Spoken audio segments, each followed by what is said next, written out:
Paano maging affiliate partner sa Lazada? First, dapat mag-download lang tayo ng Lazada apps. Tapos, pag may Lazada apps na tayo, eto na guys.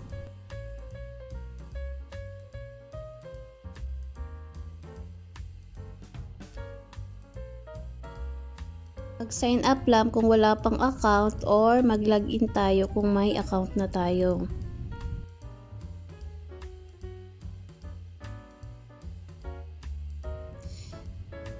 Tapos itong sa baba yung account, click lang yan, then scroll. And scroll patagilid.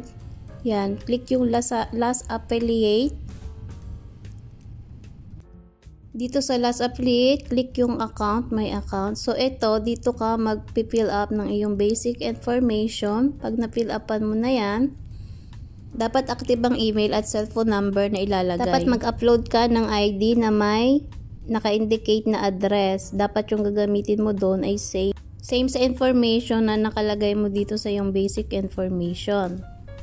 Tapos itong blue na link, click mo yan, download mo. Tapos ipaprint mo at fill upan at i-upload mo dito. Copy mo din yung link ng Facebook mo at saka ng Instagram mo. Dito sa basic info, payment info, ang ginamit ko ay ang aking Lazada wallet. So mag-cash in ka lang dyan ng 20 pesos. Kung may bank ka naman, pwede rin bank. Tapos dito sa tax info, kung wala kang BIR registered, lagay mo na lang no. At pagkatapos ay makaka-receive ka ng email mula kay Lazada na in-approve niya na ang iyong application.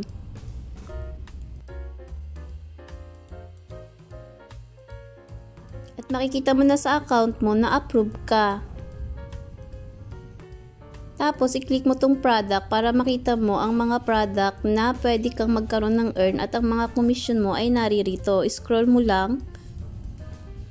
Tapos pwede ka rin mag-search ng product dito para lalabas dyan at i-click mo lang din ang earnings para ma-share mo. Pag may napili ka ng product, click mo lang to para maging yung link mo na ang gagamit, so bid link mo. Tapos, click mo lang tong save para ma-save yung mga product pic na image.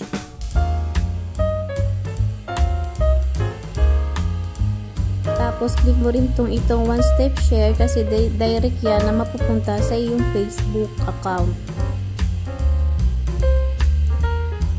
Sana nakatulong ang video kong ito.